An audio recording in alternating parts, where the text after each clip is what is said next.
বর্তমান সরকার ধর্ম নিয়ে রাজনীতি করতে চায় না। ধর্মকে রাজনৈতিক স্বার্থে আমরা ব্যবহার করতে চাই না। অতীতেও আমরা তা করিনি।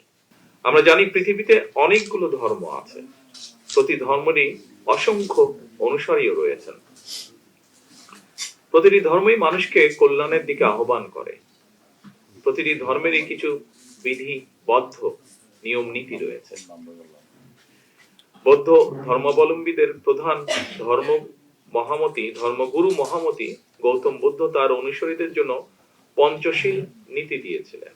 এই পঞ্চশীল নীতি হলো প্রাণী হত্যা না করা, চুরি, ব্যভিচার, মিথ্যা এবং মাদক থেকে বিরত থাকা, প্রেম, অহিংস এবং সর্বজীবের দয়াও বৌদ্ধ ধর্মের শিক্ষা।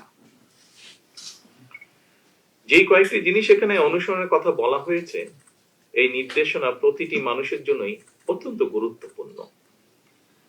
আমি মনে করি রাষ্ট্রীয় বিধিবিধানের পাশাপাশি প্রতিটি নাগরিক যিনি যার ধর্মীয় নির্দেশনাগুলো যথাযথভাবে অনুসরণ করলে আমরা সকলে মিলে একটি মানবিক রাষ্ট্র এবং সমাজ নির্মাণ করতে পারব। সুতরাং যাতে প্রতিটি নাগরিক প্রত্যেকেই যে যার ধর্মীয় রীতিনীতি ও অধিকার বিধি বিনা বাধায় স্বাধীনভাবে অনুকরণ ও ভোগ করতে পারেন, এমন একটি রাষ্ট্র ও সমাজ বিনির্মাণ করাই হচ্ছে আমাদের সরকারের অন্যতম প্রধান দায়িত্ব এবং অঙ্গীকার। দল, মত, ধর্ম, বর্ণ নির্বিশেষে প্রতিটি মানুষ যাতে শান্তি এবং নিরাপত্তার সঙ্গে বসবাস করতে পারে, তেমন একটি পরিবেশ নিশ্চিত করতে সরকার বদ্ধপরিকর। সম্মানিত সকল উপস্থিতিবৃন্দ, বর্তমান সরকার ধর্ম নিয়ে রাজনীতি করতে চায় না।